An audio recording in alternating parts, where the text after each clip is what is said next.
நாளில் கூட விசேஷமாக மீண்டும் ஒரு புதிய வருஷத்துக்குள்ளே வந்திருக்கிறோம். அந்த அருமையாக 133 இதோ சகோதரர் ஒருமித்து வாசம் பண்ணுவது எத்தனை நன்மையும் எத்தனை இன்பமானது. ஆரோன் சிரசில் ஊற்றப்பட்டு அவன் அங்கில் இறங்கின எர்மோன் தைலத்துக்கும் சீயோன் பர்வதத்துக்கும் ஒப்பாய் இருக்கிறது. அடுத்து வாசிங்க. அவர் அங்கே கர்த்தர் என்னென்றைக்கும் சகோதரர் ஒருமித்து வாசம் பண்ணுவது எத்தனை நன்மையும் எத்தனை இன்பமானது. அது அன்பை பேசுது, அது அன்பு. சகோதரர் ஒருமித்து வாசம் பண்ணுவது எத்தனை நன்மையும், அது ஆரோன் சிரசில் ஊற்றப்பட்டு அங்கே இருக்கிற எர்மோன் தைலத்துக்கும் சீயோன் பர்வதத்துக்கும். சீயோன் பர்வதம்னா நம்ம கட்டையில் கிடைத்த ஒரு மலை, உயர்ந்த மலை. அதில் தான் 40 நாட்கள் மோசே ஐயா பாஸ்டிங் இருந்தாங்க. ரொம்ப சிறப்பான ஒரு மலை சீயோன் மலை. சீயோன் மலை இது நான் என்றைக்கும் தங்குமிடம்னு ஒரு இடத்துல சொல்லுவார். எந்த இடத்துல இருக்கு சொல்லுங்க பார்க்கலாம். நான் தெரிந்து கொண்ட ஸ்தலம், நான் இன்றைக்கு இதில் தங்குவேன். 132:14 இருக்கா?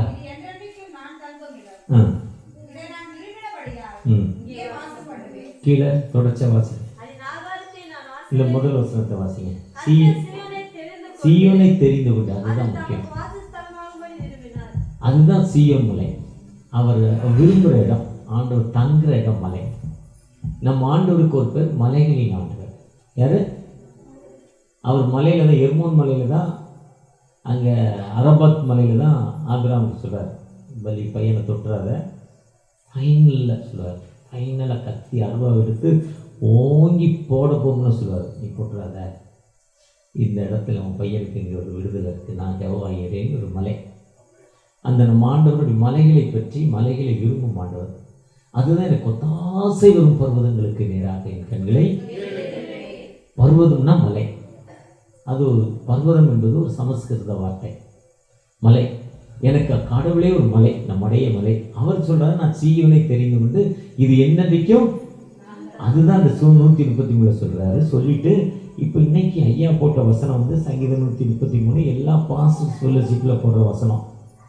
10 பாஸ்டர்ஸ் ஃபெல்லோஷிப் போனால் 9 வசனம் இதை தான் போடுவாங்க. சும்மா ஏதோ கம்ப்யூட்டருக்கான ஒரு 150 ரூபா கொடுத்தனா நோட்டீஸை போட்டு எனக்கு அனுப்பிடுவான். 150 ரூபா 25 ரூபாயா? நீங்கள் எவ்வளோ கொடுத்தீங்க? நீங்கள் எவ்வளோ கொடுத்தீங்க? 150 ரூபா. 150. இவர் 200. அவர் வசதி தாண்டி. சகோதரர் ஒருமித்து வாசம் என்பது எல்லாரும் சேர்ந்து போடுறது. ஆனால் அந்த கடைசி வார்த்தை, அங்கே நான் கர்த்தர் என்னென்றைக்கும் ஆசீர்வாதத்தின் ஜீவனையும், அங்கே என்னென்றைக்கும் பிளெஸிங், என்னென்றைக்கும் ஆசீர்வாதம், ஜீவன், லைஃப், லைஃப், உயிர். For the Lord bestows his blessing, even life forevermore.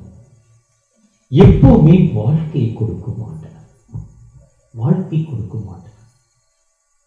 அதுதான் முக்கியம். ஆண்டவர் பிளஸ் பண்றாரு, வாழ்க்கையை கொடுக்கிறார். ஏன்னா இஸ்ரவேலை ஆசீர்வதிப்பது என்னாகும் 24 சொல்றாரு. நான் இன்று முதல் உங்களை I will bless பார்த்துடன், இன்று முதல் உங்களை ஆசீர்வதிப்பேன். I will bless பார்த்துடன். இஸ்ரவேலை ஆசீர்வதிப்பது எனக்கு பிரியம். அவர் நான் உன்னை சபிக்கல, ஆசீர்வதிக்கவே ஆசீர்வதித்து. ஆதியாகமம் 12:2 சொல்ல, நான் உன்னை ஆசீர்வதிக்கவே ஆசீர்வதித்து. என்ன அருமையான வார்த்தை தான். அவர் ஆசீர்வாதத்தை கொடுக்க மாட்டார். ஒருவேளை எனக்கே பிசாவும், எனக்கே திருமணமாகி 10 ஆண்டுகள் குழந்தை இல்லை, நான் விருப்பப்பட்டு அந்த பையனை லவ் பண்ணி தான் நான் கல்யாணம் பண்ணேன். இன்னைக்கு அவனுக்கு எனக்கு டைம்ஸ் நல்லா இல்லை. நான் விருப்பப்பட்டு தானே இந்த வீடு கட்டினேன், இந்த வீட்டில் படுத்தேன், ஏன் எனக்கு தூக்கம் வரல. நான் விருப்பப்பட்டு தானே இந்த படித்தேன், இந்த படித்ததில் எனக்கு லைஃப் இல்லையே. நான் பிகாம் படித்தேன், ரொம்ப இன்ட்ரெஸ்டாக பிகாம் படிக்கணும்னு தானே படித்தேன், ஆனால் அந்த படித்ததில் படிப்பு கேட்டு எனக்கு வேலை இல்லையே. நான் பிஇ படித்தேன், இப்படி கஷ்டமாக இருக்கிறேனே. விருப்பப்பட்டு தானே இந்த இடத்துக்கு போனேன். அந்த ரூத்து அம்மா, மாமியார் நகோமி அந்த மோரியா தேசத்துக்கு விருப்பப்பட்டு தானே போச்சு, பழப்ப தேடி தான் போச்சு. நீங்கள் பெரியபாளையம் பக்கத்தில் இருக்கிற கிராமத்தில் இருக்கவங்க பெரியபாளையத்திலேருந்து இருந்தால் ஏதோ ஒரு கொய்யா கடை, பவுல் கடை, பொறி கடை, ஏதோ ஒரு கடை வியாபாரம், ஏதோ ஒரு வியாபாரம் எப்படியா நடக்கும். ஒரு 50 ரூபா 100 ரூபா முதல் போட்டால் ஒரு இன்றைக்கி 100 ரூபா 50 ரூபாய்க்கு வேல்யூ, நோ வேல்யூ. 100 ரூபா எடுத்தால் ஒரு டீ சாப்பிட்டா சரியாக போச்சு. ஒரு 500 ரூபாய்க்கு 1000 ரூபாய்க்கு ஒரு ஜாமானை வாங்கிட்டு ரோட்டில் கூடிய வச்சு அந்த பாலத்து மேலே அதை உட்காந்து அதை ஒரு 1500 ரூபாய்க்கு விற்றுரும். அதை நம்பி தானே பெரியபாளையத்துக்கு வந்து அது கிராமத்தில் விற்காது.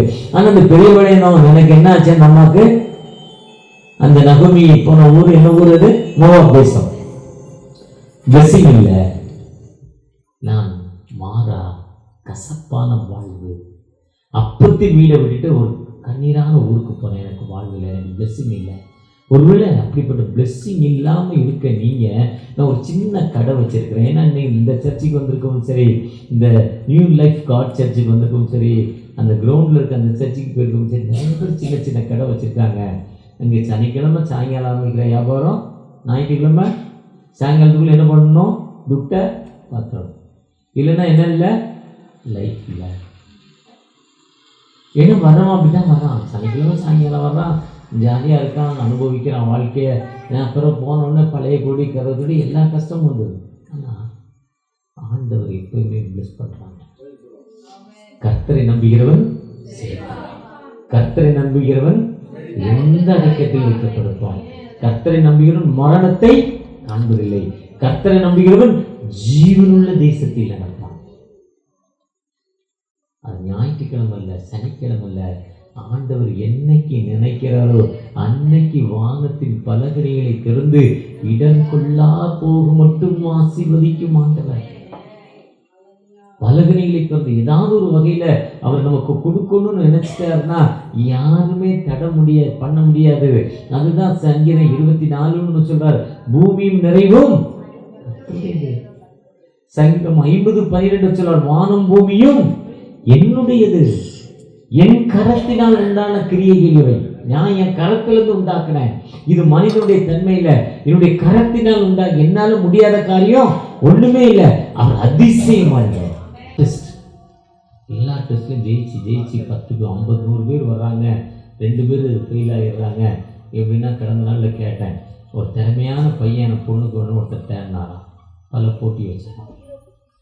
பல போட்டி வச்சு கடைசியாக இந்த குளத்தில் நீச்சல் அடித்து இங்கே வந்து அமர்ந்துட்டு என் பொண்ணுன்ட்டார். அதில் யாருமே குதிக்கலை. ஏன்னா அதுக்குள்ளே முதல்ல என்ன பண்ணோம், சாப்பிட்டோம். விஷ பாம்புகள் இருக்குது, நச்சு கிருமிகள் இருக்குது, உயிர் கிடைக்காது. யாருமே இறங்கல. அதை விட அந்த பொண்ணு வேண்டாம் பணம் வேண்டாம்னு யாருமே குதிக்கலையா. ஒரு பையன் மட்டும் குதிச்சு தைரியமாக நீச்சல் அடித்து அந்த பக்கம் வந்துட்டானா. வந்தோடனே அந்த பொண்ணை கொடுக்குறது பெரிய பணக்காரர், பயங்கரமான பணக்காரர். எல்லாம் ஒரே பொண்ணுக்கு எல்லாமே. அப்பா நீ தான் தைரியசாலி, உனக்கு எல்லா சொத்துன்னு சொன்னாங்க. அவன் சொன்னான், அதெல்லாம் அப்புறம் இருக்கட்டும், என்னை இந்த தண்ணியில் தள்ளி விட்டது யாரெல்லாம் உயிரே போகிறது பணம் என்ன. அதே மாதிரி எல்லாத்துலேயும் ஜெயிச்சு வந்துட்டாங்க. 2 பேர் ஃபைனல் வந்தாங்க. நாளை காலையில் ஃபைனல் ஒரு போட்டி. இதில் யார் ஜெயிக்கிறாங்களோ அவங்களுக்கு தான் ஃபிக்ஸ் பண்ணியாச்சு. யார் ஜெயிக்கிறாங்களோ அவங்களுக்கு மட்டும்தான். 2 பேரும் ஃபிக்ஸ் பண்ணி ராத்திரி தூங்கிட்டு இருக்காங்க. அப்போ அவங்க படுக்கிறப்போ அவங்க தங்கின அவங்க பெரிய பங்களா, அங்கே ஒரு சமையல்காரர். பொதுவாக கெஸ்ட் ஹவுஸில் சமையல்காரர் எப்போவுமே இருப்பார். நம்ம போன நேரத்துக்கு கெஸ்ட் ஹவுஸில் டீ கொடுப்பாங்க, காஃபி கொடுப்பாங்க. எங்களுக்கு ஒரு கெஸ்ட் ஹவுஸ் குற்றாலத்தில் இருக்குது. எப்போ போனாலும் ஒரு பாஸ்டர் இருக்கார். 2 மணிக்கு ராத்திரிக்கு போனாலும் டீ காஃபி கொடுப்பார், தொடர்ந்து விடுவார். காலையில் 8 மணிக்கு எழுந்திருக்கோம், 10 மணிக்கு எழுப்பி காஃபி கொடுப்பார். நான் போகிறேன், இதெல்லாம் வாங்கி வைக்கிறேன், அப்புறம் வாங்கி. அப்படி கெஸ்ட் ஹவுஸில் எல்லாம் ஒரு செக்யூரிட்டி ஒருத்தர் இருப்பாங்க. அதே மாதிரி இந்த கெஸ்ட் ஹவுஸில் ஒருத்தர் அவர் வந்து ராத்திரி அவங்களுக்கு நல்லா பாதாம் பால் கொடுத்தார். சண்டே மார்னிங் ஒரு சர்ச்சுக்கு போனேன். 7 மணிக்கு சர்வீஸ்.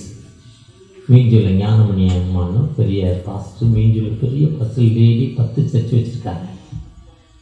நான் போன உடனே அவங்க பிள்ளைங்களாம் வரல. நான் 7 மணிக்கு எனக்கு மெசேஜ் டைம், 8 மணிக்கு நான் முடிச்சுட்டு அடுத்த 8:30க்கு இன்னொரு சர்வீஸ் போகணும். அதனால் டைமுக்கு போயிட்டேன். 6:45 இந்த வருஷம் ஆரம்பமே என்ன ஜெபம் பண்ணேன்னா, நேரத்துக்கு மீட்டிங் போகணும், ஒரு மீட்டிங்கும் கேன்சல் பண்ணக்கூடாது. நேரத்துக்கு டைமுக்கு மீட்டிங் போகணும், ஒரு மீட்டிங்கும் கேன்சல் பண்ணக்கூடாது. இப்படி ஜெபம் பண்ண பிறகு 3-4 மீட்டிங் கேன்சல் பண்ணிட்டேன். முடியாத நிலைமை. குடும்பமானவரை டைமுக்காவது போகணும்னு ஜெபம் பண்ணிக்கிட்டு இருக்கேன். அப்படி டைமுக்கு 6:45 உள்ளே போயிட்டேன். அந்த அம்மா உட்காந்து போகணுன்னு அழகாக ஒரு பால் கொடுத்தாங்க. அந்த அம்மாவே ரெடி பண்ணி அவங்க பொண்ணும் பாஸ். அது லேட்டாக வருது. அந்த அம்மா கால் வலி, அந்த முட்டு வலியிலேயே அந்த அம்மா ஊழியம் நல்லா சிறப்பான ஒரு ஊழியம் பார்க்குது. வயசான அம்மா, என்னை மாதிரி ஏஜ்டு. சூப்பர் பால் கொடுத்தாங்க, சக்கரவர்த்தியில் கொடுத்த மாதிரி. அதே மாதிரி அந்த சமையல்காரர் போய் அந்த பால் கொடுத்தார். கொடுக்குறப்போ 2 பேர்த்தையும் பேசினா. ஒருத்தர் சொன்னார், 2 பேருக்கும் போட்டி இருக்கிறாங்க. கரெக்டாக காலையில் 6 மணிக்கு போட்டி.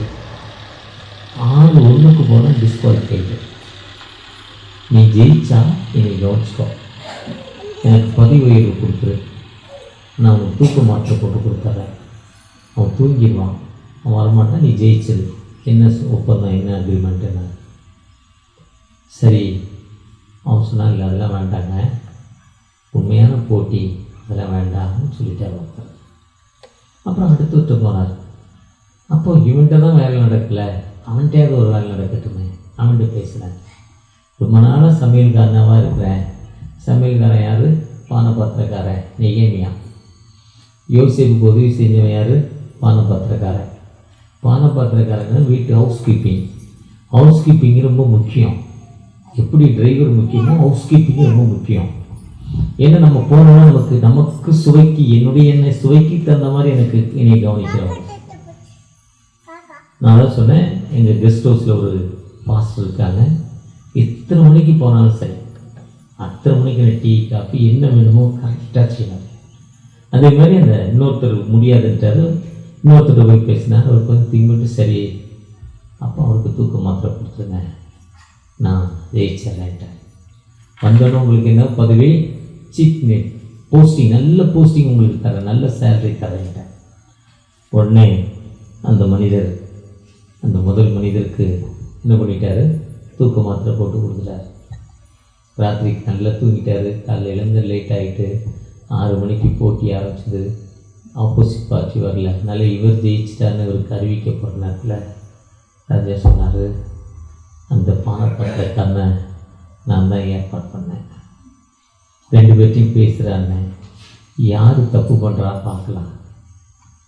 ஆண்டவருக்கு தான் நினைக்கிறேன். நமக்கு ஆசீர்வாதம் வேணுமா? நம்ம இப்படிப்பட்ட மக்களாக இருக்கிறோம்.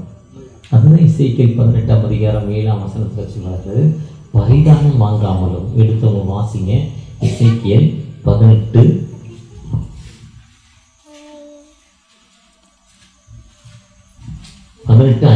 வாசிங்க. ஒருவர் நீதிமானாய் இருந்து நியாயத்தையும் நீதியும் செய்து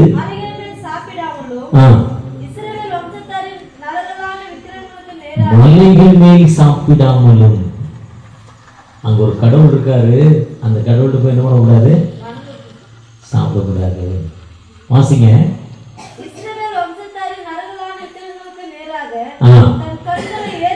அங்க போனா விடுதலை கிடைக்கும், இங்க போனா விடுதலை கிடைக்கும், அப்படிலாம் போகாம தப்பு பண்ணக்கூடாது.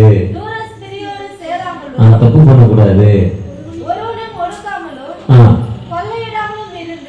ஒடுக்காமலும் கொள்ளையிடாமலும் இருந்து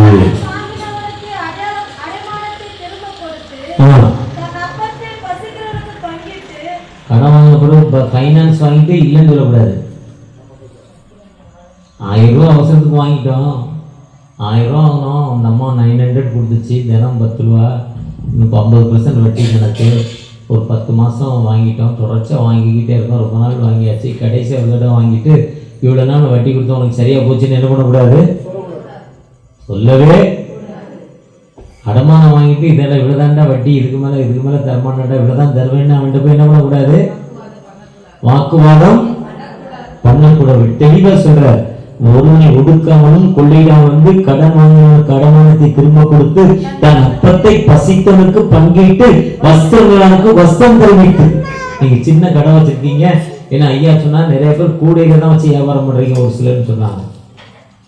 பக்கத்தில் இருக்க அக்கா மகாட்ட சண்டை போட்டு வந்திருக்க, அன்னைக்கு சோறு இல்லை, நீங்க பழைய சோறு தான் கொண்டு போயிருக்கீங்க, உங்களுக்கும் இவ்வளவுதான் இருக்கு. ஆனா நல்லா தெரியும் அவங்க வீட்டில் அதுவும் இல்லைன்னு. அப்போ என்ன பண்ணணும், உங்ககிட்ட இருக்க சாப்பாடை கொஞ்சம் கொடுக்கணும். பக்கத்திலே கூட வச்சிருக்க 2 பேரும் கொய்யாக்கா தான் வைக்கிறீங்க, 2 பேரும் ஏதோ ஒன்று தான் வைக்கிறீங்க, 2 பேருக்கும் வியாபாரத்தில் போட்டி இருக்கு. 1000 போட்டிகள் இருந்தாலும் உணவு உங்ககிட்ட இருப்பதை பகிர்ந்து கொள்ள வேண்டும். ஒரு டீ 10 ரூபா கொடுத்து வாங்குறீங்க, அந்த கடையில தான் நல்லா இருக்கும் டீ, நாங்கள் இறங்கி ரெகுலராக சாப்பிட்றோம், அதில் பாதி அந்த காசு கொடுத்துருப்பீங்க. இதுதான் நியாயம், இதுதான் பைபிள். நீங்க இதை ட்ரை பண்ணி பாருங்க. வஸ்திரம் இல்லாமலுக்கு என்ன பண்ணணும், வஸ்திரத்தை பாஸ்டர் கிறிஸ்துமஸ்க்கு சாரி கொடுக்காரு, எனக்கு ஒண்ணு என் மகளுக்கு ஒண்ணு எங்க அம்மாவுக்கு ஒண்ணு கொடுக்கணும், 3 வாங்க கூடாது, அவங்க வீட்டுல ஒண்ணு வரல அவங்க வீட்டுக்கு ஒண்ணு கொடுக்க என்ன பண்ணணும், கொடுக்கணும். வஸ்திரம் இல்லாமல் என்ன பண்ணணும், பகிர்ந்து கொடுக்க வேண்டும்.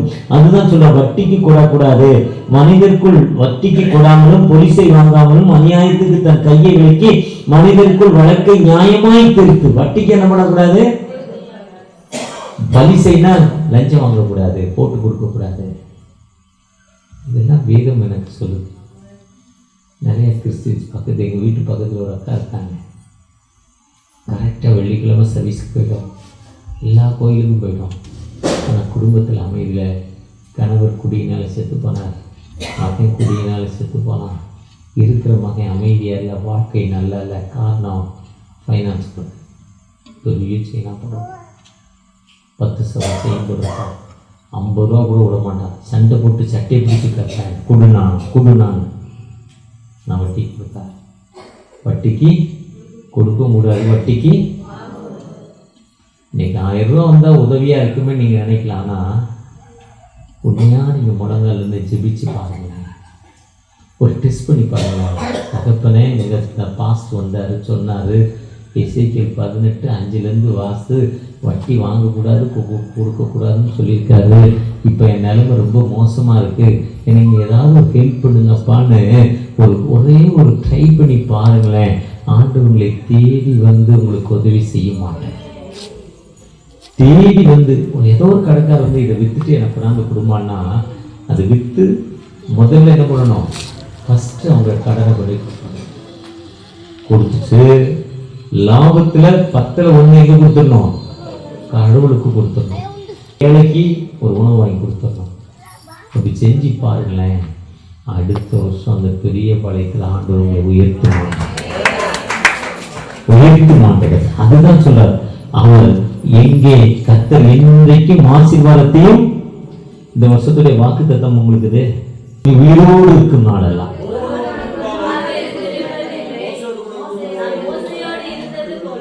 உயிரோடு இருக்கிறவரை. நம்ம ஃப்ரிட்ஜ் பெட்டிக்குள்ள போறவரை, ஃப்ரிட்ஜ் பெட்டிக்குள்ள போன காது கேட்குமா?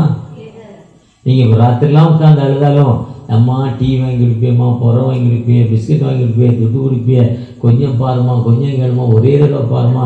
போன மாதம் ஒரு டெத்துக்கு போயிருந்தேன், ஒரு அம்மா அழுகுது, எங்க ஒரு ஐயா வந்திருக்காரு, ஒரு தடவை கண்ணை திறந்து பாரு, என்ன அழுது பாட்டுச்சு, பெட்டியை தட்டி தட்டி பார்த்துச்சு, அந்த அழுது தெரியல. என்ன பண்ண, அது முடிஞ்சு போச்சு. மண்ணுக்கு மண்ணாகவும் புழுதிக்கு புழுதியாகவும், சாம்பலுக்கு மண்ணில் போட்ட பிஸ்கட் உதவுமா? சாம்பல் எடுத்து ஊதுனா திரும்ப பிடிக்க முடியுமா? புழுதியை பிடிக்க முடியுமா? இதுதான் லைஃப். ஆனால் அதுதான் உயிரோடு இருக்கும் நாளெல்லாம். அழகு அந்த வசனம், உயிரோடு இருக்கும் நாளெல்லாம் ஒருவன் உனக்கு முன்பாக do not against you. உன் பக்கத்திலே இன்னொருத்தர் கடை போட்டாலும் சரி, இல்லை உனக்கு பதில் இப்போ கடைக்காரர் இன்னொரு வேலைக்காரன் நட்சத்திரம் நீ வீட்டுக்கு அனுப்ப போறேன்னாலும். ஒரு வாட்ஸ்அப்பில் ஒரு கதை கேட்டேன், நல்ல வேலைக்காரன், உண்மையான வேலைக்காரன். ஆனால் அவர் கண்டிஷன் ஞாயிற்றுக்கிழமை மட்டும் வேலைக்கு போனாங்க, சர்ச்சுக்கு போயிருந்தாங்க காலையில். எங்கள் சர்ச்சு 7 மணிங்க, 9 மணிக்கு முடியுங்க, முடிஞ்ச பிறகு தான் வருவேன். ஓனர் சொன்னால் ஞாயிற்றுக்கிழமை தான்ப்பா விற்கும், காலையில் தான்டா விற்கும். அண்ணன் அந்த மக்கள் அந்த தண்ணி வாங்கி சாராயம் வாங்கி கோழியை வாங்கி குடிக்கிற நேரம் ஞாயிற்றுக்கிழமை. தோத்திரம் வரமாட்டேன். ஆனால் உண்மையான வேலைக்காரன், அந்த எஜமான் விடவே இல்லை. சரி பரவாயில்ல வாப்பா 10 மணிக்கு வாப்பான்ட்டு விட்டார். அவருக்கு என்னை மாதிரி வயசாகி போய் நிர்வாகத்தை பாயிண்ட் கொடுத்துட்டார். பையன் வந்தோடனே ஞாயிற்றுக்கிழமை லீவ் இல்லை, ஞாயிற்றுக்கிழமை வேலைக்கு வரையே இல்லை, நின்றுக்கோ. 40 வருஷம் வேலை பார்த்துருக்க பரவாயில்ல, அதெல்லாம் ஒன்றும் பிரச்சனை இல்லை. ஞாயிற்றுக்கிழமை வரலன்னா வேலை இல்லை. நான் நியூ சர்வீஸ், எங்கள் அப்பா இல்லை, என் கண்டிஷன் கராராக இருக்குன்னு பேசலாம். அவர் தோற்றுறோம், ஞாயிற்றுக்கிழமை வர மாட்டேன் அப்படின்னு இருக்கோ. ஓகே நினைக்கிறேன். ஞாயிற்றுக்கிழமை போல திங்கெல்லாம் போனார், வீட்டுக்கு போட்டார், பணத்தை கையில் கொடுத்து அனுப்பிட்டார். அப்போ தான் தெரியுது, என்னடா ஞாயிற்று வேலை இல்லைன்ட்டாரு, சோத்துக்கு என்னடா பண்ண போகிறோம், 40 வருஷமாக இந்த கடையிலே குப்பைடி கொட்டிட்டோம், வேலை இல்லை, அழுதுகிட்டே இருக்கோமே, என்னடா பண்ணுதுன்னு அந்த கடையை விட்டு அழுதுகிட்டே ஜோம் பண்ணிக்கிட்டே வீட்டுக்கு போனார். வீட்டுக்கு போனால் அந்த அம்மா என்னங்க நாங்களாம் அம்மா ஒய்ஃப்ட்ட எப்படி சொல்ல முடியும், வாடகை கொடுக்கணும், கடன் கொடுக்கணும், பிள்ளைகளுக்கு ஃபீஸ் கட்டணும், கட்டி கொடுத்த பிள்ளைக்கு படி கொடுக்கணும், பொங்கல் படி கொடுக்கணும், கிறிஸ்மஸுக்கு துணி எடுத்து கொடுக்கணும், இவ்வளோ கஷ்டம், இப்படி வேலையெல்லாம் விட்டுட்டு வந்தேன்னு அழுதுகிட்டே அந்த அம்மாட்ட சொல்லலை. அந்த அம்மா வீட்டுக்கு போய் நல்ல ஃபில்டர் காஃபி, இப்போ ஃபாஸ்ட்மாக ஒரு டீ கொடுத்தாங்க, சூப்பர் டீ, இதே மாதிரி ஒரு டீ கொண்டாந்து கொடுத்தாங்க. குடித்தேன்.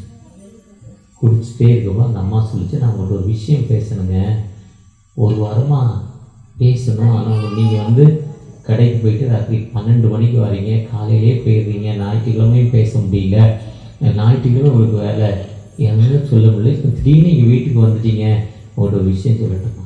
சொல்லுமான்னாரா. பக்கத்து வீட்டில் கடை வச்சுருக்காங்கல்ல, ஃபேன்சி ஸ்டோரு, அவங்க வீட்டில் அவங்க பொண்ணு அமெரிக்காவில் இருக்கான், பொண்ணு அமெரிக்காவுக்கு வான்னு கூப்பிடுது, கடையை யார்கிட்ட விட்டுட்டு போகிறதுன்னு தெரியல, நீங்கள் நடத்திக்கோன்னு நம்மகிட்ட கேட்குறாங்க, மாதம்னா எங்களுக்கு வாடகை கொடுத்துருங்க, நீங்கள் நடத்திக்கோங்க அப்படின்னு சொல்கிறாங்க, நீங்கள் என்ன சொல்கிறீங்கன்னு கேட்டாங்க. குண்டு போன தெய்வம் குறுக்க வந்துருச்சான். வேலையை விட்டு போனால் அடுத்து என்ன வருகிறாரு, முதலாளியாக. இதுதான் சொந்தம் சொல்லிக்கொள்ள உம்மையில யாரும் இல்லை, சொத்து என்று சொல்லிக்கொள்ள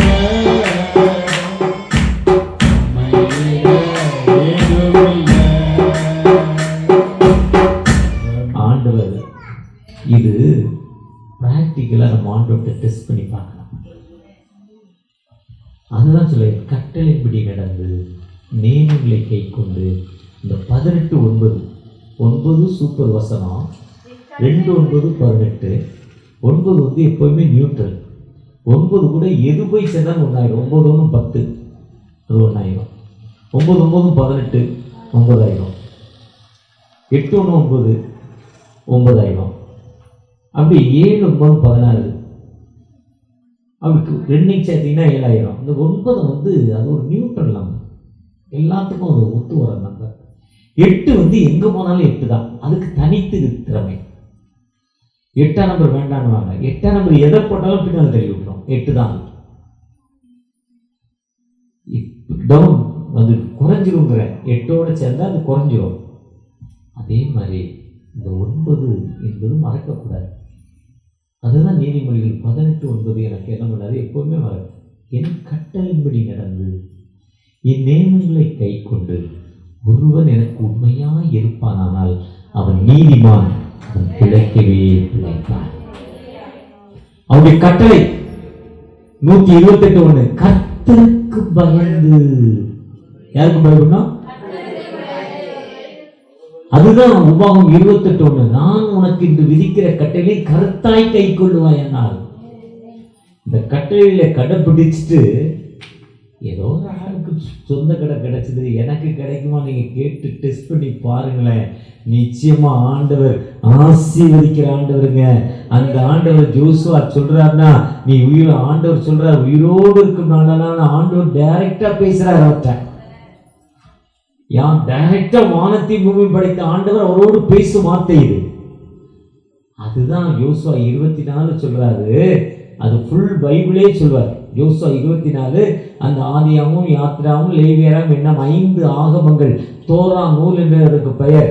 வேதத்துடைய முதல் பகுதி ஆதியாகமும் யாத்திராவும் லேவியராகவும் என்னாவும் உபாகமும் ஆகமங்கள் என்று பெயர். தோரா நூல் என்று பெயர். அந்த 5 நூலை 5 புத்தகங்களையும் உள்ளடக்கியதான் யோசுவா 24. அந்த யோசுவா 24 யோசுவா 1:5 தான் இது. அதனுடைய பேசிக்ல சொல்லிக்கிட்டே வந்துட்டு ஆபிரகாம் நோவா அப்படி இருந்தாரு, ஆபிரகாம் அப்படி இருந்தாரு, இவர் இப்படி இருந்தாரு, இவர் இப்படி இருந்தாரு. நாம இப்படிதான் இருக்கோம். கர்த்தரை சேவிப்பது ஆகாது என்றால் யாரை நீங்க நானும் என் வீட்டாருமே என்றால், ஏன்னா பெரிய நதி வந்துருச்சு, கால் வைக்கிறார், நதி திறந்துருச்சு. அவன் லைஃப்ல அனுபவிச்சது. பெரிய பட்டணம், ஊருக்குள்ள போக முடியாது. இப்போ நான் ஒரு சில நேரம் இந்த பண்டிகை டைம்ல வெள்ளி சனிக்கிழமை ஞாயிற்றுக்கிழமை மீட்டிங் போட்டால் என்ன செஞ்சு ஜோ பண்ணிக்கிட்டே வருவாங்க. ஒன்று கூட்டம் இருக்காது, இல்லை இந்த பாஸ்டர் பக்கத்து வழியாக கூப்பிட்டு போயிடுவார். நம்ம கவலைப்பட வேண்டாம், நம்ம நேரத்துக்கு போயிடும்.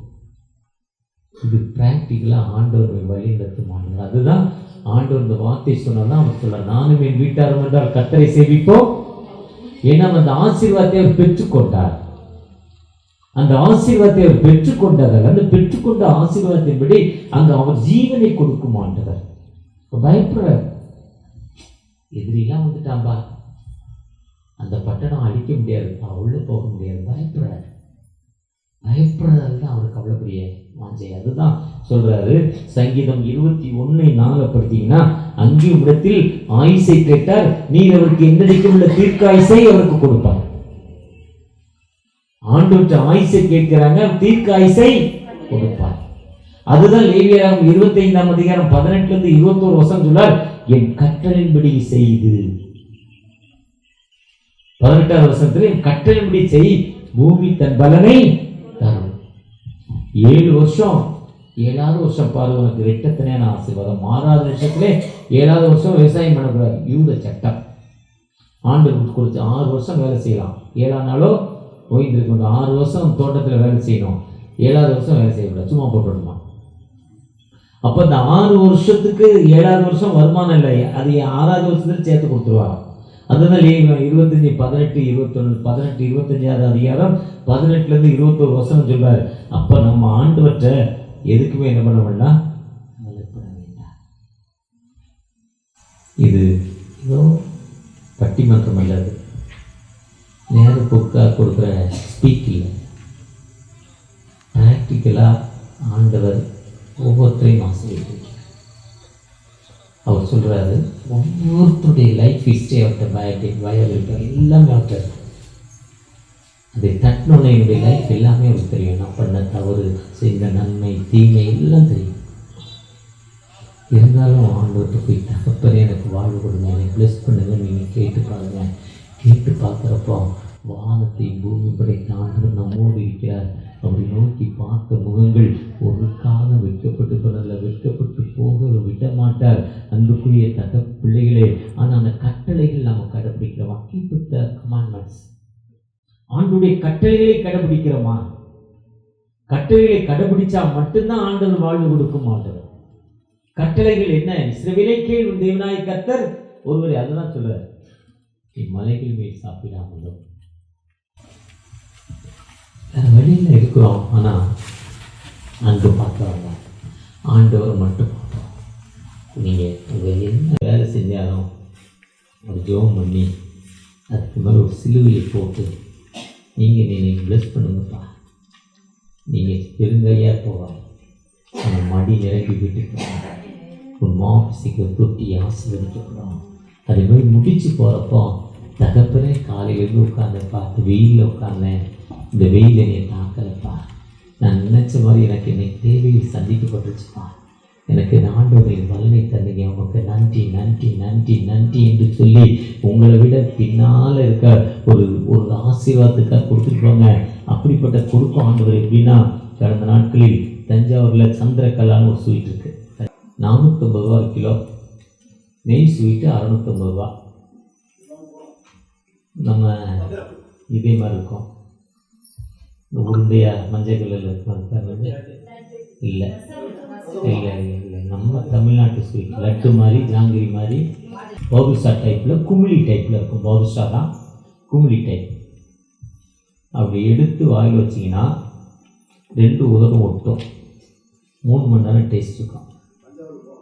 ஒருத்தர் தஞ்சாவூரில் ஒரு பேரப்பிள்ளை பிறந்ததுக்கு 1/2 கிலோ வாங்கி கொடுத்தார் தஞ்சாவூர் ஏஜென்ட். இப்போ 1 கிலோ 480 ரூபாய், 500-650 ரூபாய் சொல்கிறான். நான் அடிக்கடி அந்த தஞ்சாவூர் போவேன், தஞ்சாவூர் ஸ்வீட் வாங்குவேன். அதில் சந்திரகலா ரொம்ப ஃபேமஸ். அந்த கடை பேர் பாம்பே ஸ்வீட். அந்த சந்திரகலா அந்த கடை தான் நான் இப்போ A to Bல சந்திரகலா இருக்குது, அந்த ஸ்வீட் இருக்குது. ஆனால் அந்த டேஸ்ட் வராது. பெரம்பூர் சீனிவாசில் இருக்குது, அந்த டேஸ்ட் வராது. தஞ்சாவூர்லேயும் பாம்பே ஸ்வீட் தான் 10-4 பிரான்ச் இருக்குது. ஒரு நாள் தீபாவளி, முதல் வருஷம் சீக்கிரம் காலி ஆகிட்டான் 7 மணிக்கே. அதனால் ஒரு பையன் என்ன பண்ணான்னா, அடுத்த வருஷம் 100 கிலோ போடுறது 1000 கிலோ போட்டு அடிக்கிட்டான். பயங்கர கூட்டம், எவ்வளோ கேட்டாலும் கொடுக்கணும், கடை நிறைய ஸ்வீட்டு, பயங்கர கூட்டம். அவங்க அப்பா வரார் கடைக்கு 9 மணிக்கு. தீபாவளிக்கு நைட்டு பயங்கர லைனில் நிற்கிது. 500 கிலோ போடுறோம், 1500 கிலோ, 4000 2000 கிலோ போட்டு வச்சுட்டான். கிட்டத்தட்ட 500 கிலோ விற்கிறது 1000 கிலோ விற்றுனா பாதி இருக்கு. அப்பா கடையை மூடுறான்ட்டார். இருந்தாலும் மென்டலா 1000 கிலோ ஸ்வீட் இருக்குது, கடையை மூடுறாங்கிறாரு. அந்த ஊர்லாம் எப்படின்னா, பையன் எவ்வளோ பெரிய ஆளாக இருந்தாலும் அப்பா முன்னால் உட்கார மாட்டாங்க. அந்த தஞ்சாவூருக்கு கிழக்கு நாகப்பட்டினம் வரையும் போனீங்கன்னா, அந்த மாயவரம் சிதம்பரத்துக்கு அந்த பக்கம் போனீங்கன்னா அப்பாவுக்கு அவ்வளோ மரியாதை கொடுப்பாங்க. அப்பா முன்னால் உட்காரவே மாட்டாங்க. நான் நிறைய பேரை பார்த்துருக்கேன், உட்காரவே மாட்டாங்க. அப்பா முன்னால் நின்று தான் பேசுவாங்க, அவ்வளோ மரியாதை. அப்பா கடையை மூடுறான்ட்டார். ஒன்றும் சொல்ல முடியல, கடையை மூடிட்டான். வீட்டுக்கு வந்தாச்சு, கேட்கவும் முடியாது. காலை 9 மணிக்கு திரும்ப போய் கடையை போடாங்கிறார். எல்லாரும் கையெடுத்து கும்பிட்டு வாழ்த்துனாங்க. யார பையனை எதுக்குடான்னா, அவர் கடை முன்னப்போ தான் உங்களுக்கு வித்துச்சான்.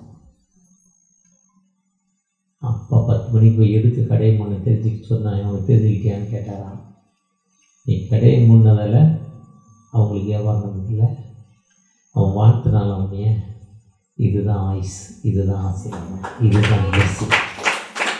எந்த பிளெஸ்ஸிங் வேணும்னா நீங்கள் என்ன வியாபாரம் பண்ணாலும் உங்களுக்கு கீழே இருக்கு. இதுதான் ஆண்டோடைய கட்டளை, இதுதான் என் கட்டளை. உன்னிடத்தில் அன்பு கூறுவதோல் இடத்தில், அதுதான் மார்க் 12, 29, 30 2 கட்டளை. Love another. பக்கத்தில் கால்ட்டு என்ன பண்ணணும், நீங்கள் கொய்யாப்பழம் நல்ல பழமாக வச்சுருக்கீங்க, உங்களே பார்த்து வாங்குறாங்க, நீங்கள் ஜோம் பண்ணுறீங்க. பக்கத்தை காலத்து அந்த உண்மத்தில் நான் விற்கலை, உங்களுக்கு பாதி காலியாகனா கொஞ்சம் மூடி வச்சுட்டு நீங்கள் வெளியே வந்துடணும். அப்போ அந்த கடை வாங்குவாங்க. அப்போ அந்த அக்கா புண்ணியவதிக்கு போயிட்டா வித்துச்சு சொல்லுவாள்ல, சொல்லுவாங்களா சொல்ல மாட்டாங்களா? இதுதான் கட்டளை. நீ தீர்க்காட்சியாக ஆசீர்வாதமாக இருக்கணும்னா, யாராக இருந்தாலும் என் பிள்ளை பெற்றுட்டாப்பா, அவள் பிள்ளைக்கு பிள்ளை பிறக்கலை, அந்த பிள்ளைக்கா நீங்கள் என்ன பண்ணணும், என் பிள்ளை நல்லா இருப்பா, அவங்க பிள்ளை புருஷனை விட்டுட்டு வந்துட்டாப்பா, இப்போ இப்படி தான் லவ் பண்ணிச்சு, சனியை விட்டுட்டு வந்துட்டு இருந்தாலும் அந்த பிள்ளையோட லைஃப் நல்லா இருக்கணும், என்ன பண்ணணும்? இதுதாங்க லவ், இதுதாங்க கட்டளை. இந்த கட்டளைக்கு நீ செஞ்சு பாருங்க. ஆண்டவர் ஆசீர்வாதத்தையும் தீர்க்காயத்தையும் கொடுக்கும் ஆண்டவர். அந்த ஆண்டவர் செஞ்சு பாரு, ஆண்டவரனை சோதித்து பார், நல்லவர் என்பதை சோதித்து பாருங்கன்னு சொல்றாரு. அந்த நீங்க டெஸ்ட் பண்ணி பாருங்க. அந்த டெஸ்ட் பண்ணி பார்க்குறப்ப அரிசி வந்துட்டான்னு அந்த ஒரு பணம் சோத்துல ஒரே ஒரு அரிசி எடுத்து நசிக்கிறப்பவே அந்த அரிசி என்ன ஆகுது, நல்லா இருக்கு. ஒரு அரிசி அள்ளி பார்த்தோன்னா இது அன்னைக்கு தோசைக்கு நல்லா இருக்கும், இட்லிக்கு நல்லா இருக்கும்னு தெரிகிற மாதிரி ஆண்டவர் உங்களை ஆசீர்வதிக்கும் உயிருள்ள ஆண்டவர் நம்மோடு கடந்து வைக்கிறார். அந்த ஆசீர்வாதத்தை நமக்கு தரப்போறார். இன்னைக்கு தீர்க்காசை தரப்போகிறார். ஒரு விசை தகப்பனை எனக்கு ஒரு பிளஸ் பண்ணுங்க, என்னை ஆசீர்வதிங்கப்பா, உங்களுடைய பிரச்சனை என்னோடு வரட்டும் என்று அவரை நோக்கி பார்ப்போமா? ஒரு சின்ன ஜனக்கூட்டமா உங்களுடைய பாதத்துல வந்து நம்பிக்கையோடு உங்களுடைய பாதத்துல, தகப்பனே என்னை ஆசீர்வதிங்கப்பா, எனக்கு வாழ்வு கொடுங்கப்பா, என் குறைகளை சுட்டி காட்டினீங்கப்பா, உங்களுடைய கட்டளைப்படி நடக்க எனக்கு உதவி செய்ய தகப்பனே. வாங்கின கடனை என்னால் கொடுக்க முடியல, ஆனால் நீர் கொடுப்பினால் நிச்சயம் அந்த கடனை நான் கொடுத்துருவேன்ப்பா. நான் ஏமாத்தலப்பா, அந்த கடனை கொடுத்துறேன் தகப்பனே. தவறு என்று நீ சுட்டி காட்டீங்க தகப்பனே. இனி நான் வட்டிக்கு வாங்க மாட்டேன்ப்பா. நான் ஜெபம் பண்ணி உங்களுடைய பாதத்தில் ஜெபிக்கிறேன் தகப்பனே. உங்கள் கட்டளையின்படி நான் பிறருக்கு உதவி செய்கிற மனிதனாய் மாறிக்கொள்றேன்ப்பா. என்னை மாறுதலை நீங்க வாங்கிட்டாங்க ஏற்றுக்கொண்டு எனக்கு ஒரு விடுதலை கொடுக்க போற தயவுக்காக கூட இவரை நான் ஒரு அன்புள்ள மனிதனை மாற்றி கொடுங்கப்பா. என் சகோதரி வசதியானவா, நான் ஏனோ ஏழை, ஆனா என் சகோதரிய பிள்ளைக்கு குழந்தை இல்லை. ஐயா நீ எனக்கு கொடுக்கல, அதனால உனக்கு இந்த கஷ்டம் நான் சொன்னேன். ஆனால் தவறு என்று புரிந்து என் சகோதரிய மகளுக்காக நான் ஜெபம் பண்றேன். அந்த பிள்ளைக்கு வர்ற வருஷத்துல குழந்தையோடு இருக்கணும்பா. நான் பிளஸ் பண்றேன் தகப்பனை ஏக்கத்தோடு ஜெபிக்கிற அந்த மகளுக்காக நான் விருப்பத்தின் பேர்ல கல்யாணம் பண்ணேன். என் சகோதரியோ என் அப்பா அம்மா சொல்வதை கேட்டு கல்யாணம் பண்ணா. ஆனா நான் தரித்திரமா இருக்கிறேன், எனக்கு ஒரு வாழ்வு கொடுங்க, எனக்கு ஒரு அற்புதம் செய்யுங்க, ஒரு அதிசயம் செய்யுங்க. நீ ஏக்கத்தோடு ஜெபிக்கிற நான் ஒரு விதமான கஷ்டம் சோதனை வேதனையில இருக்கிறப்பா, எனக்கு ஒரு வாழ்வு கொடுங்க, என்னை பிளஸ் பண்ணுங்க தகப்பனே என்று உம்மை நோக்கி பார்க்கிற அந்த பிள்ளைகள் மத்தியில உம்முடைய வல்லமை உம்முடைய அபிஷேகம் இறங்கட்டும் தகப்பனே.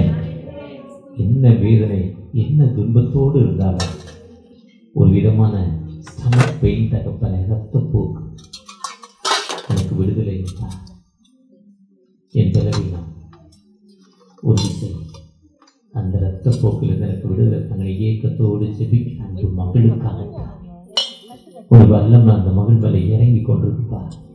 ஒரு அபிஷேகம் அந்த மகள் மேலே இறங்கி கொண்டிருக்குப்பா. நீர் எனக்கு தருவீரா. நான் இருக்கிற இடத்துல அந்த சாட்சிய யாரையோ தேடி வர்றாங்க, ஆனா நீர் ஜீவனுள்ள தகப்பன் நாமத்தை நான் இருக்கிற இடத்துல சொல்ல போறேன். என் சாட்சியை நான் அறிவிக்க போறேன். ஒரு அற்புதம் நடக்க போதுப்பா. என்னோட சாட்சியின் ஊழியக்காராய் நீர் என்னை மாற்ற போறீங்க. ஏக்கத்தோடு ஜெபிக்கிற அந்த அன்பு மகளுக்காக தகப்பனே, ஒரு விதமான தலைவலி, என்னையால வெயில்ல இருக்க முடியல, வேற வழி இல்லாம இருக்கிறேன். ஆனா அந்த வெயில்ல இருந்து எனக்கு முழுமையான விடுதலை தருவீரானா. என்னை தேடி வர்ற அந்த மக்களுக்கு நான் பணி செய்கிற இடங்கள்ல எனக்கு 50 ரூபாய் சம்பளத்துக்கு வேலை செய்யறேன். அந்த வேலை செய்யற இடத்துல போய் சாட்சியை சொல்லுவேன். நீ உயிருள்ள தகப்பன், நீ ஜீவனுள்ள தகப்பன், நீ அற்புதத்தின் தகப்பன் என்று சொல்லி நான் சொல்லுவேன். என்னை பிளஸ் பண்ணுவேன். ஏக்கத்தோடு ஜெபிக்கிற அன்பு மக்களுக்கு தன்னுடைய குடும்பத்துல ஒருத்தர் கேன்சர் வியாதினால கஷ்டப்படுறாங்க. அவங்களுக்காக ஜெபிக்கிற அன்பு மகளுக்காகப்பா ஒரு விசை கூட தன் சகோதரனுடைய மனைவிக்காக சகோதரருக்காக ஜெபிக்கிற அந்த பிள்ளைகள் மத்தியில் உங்களுடைய கிருபை இறங்கட்டும், உங்களுடைய இறக்கம் இறங்கட்டும், உங்களுடைய அபிஷேகம் இறங்கட்டும் தகப்பனே. நீர் ஆசீர்வதிக்க போற தயவுக்காக கூட அறுவடை மிகுதி